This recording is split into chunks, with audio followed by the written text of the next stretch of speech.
God's not dead. Man will surely keep him alive. In our newest episode of Drop the Stones that came out today, we're talking about this image of God, his character, what he's about. And if it's truly what we were taught, that we were created in the image of God, or if it's more what's likely the case is that man created a God in its own image. Because you look at it and it makes perfect sense. Through the history of time, we've always had questions about things that we didn't understand, didn't know. And the ancients assigned gods to that. Why does the sun come up and the moon come up later? Why does it rain? Why does it thunder? There must be gods controlling this. Coming over here, we have to appease them. We have to please their just do what we need to do to take care of them and make them happy with us so that they don't destroy us in their anger when we fall apart.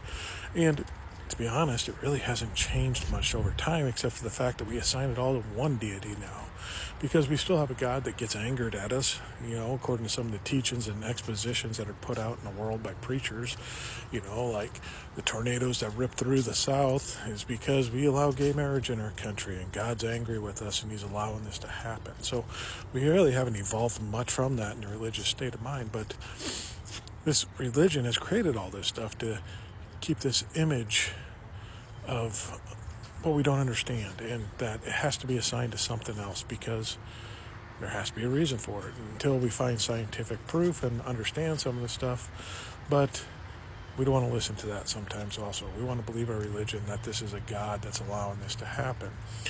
And these characters of the gods, if you study them through time and what they are, they always acted like man did. So the question is, what the chicken and the egg? What came first? Man acting like he did and creating gods that would act like him, or the gods created people to act like them on earth? And if you have a reasonable mind and critical thinking skills, you're going to understand that it's the former of that man created these gods that were in control of the unknown and taking care of all the stuff that we didn't have, and we had to assign characteristics to them, so why not make them just like ourselves?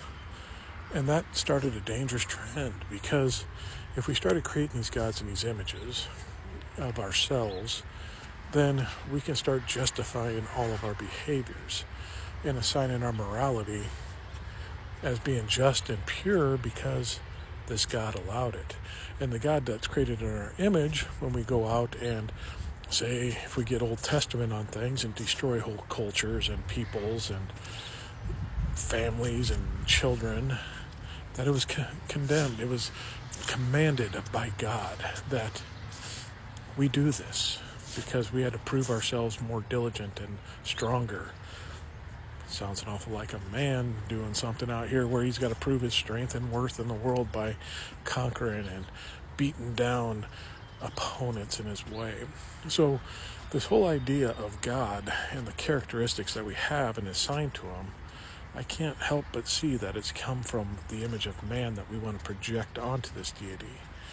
And mainly just, whether it be consciously or subconsciously, for the simple fact to justify all the awful deeds we want to do in this world. When we want to oppress people and control them and manipulate them, God made me do it. It's a sick and twisted system, but we can be sick and twisted people sometimes, and when we don't want to take accountability for anything we do or responsibility for any of our actions, why not create a deity that just made us do it?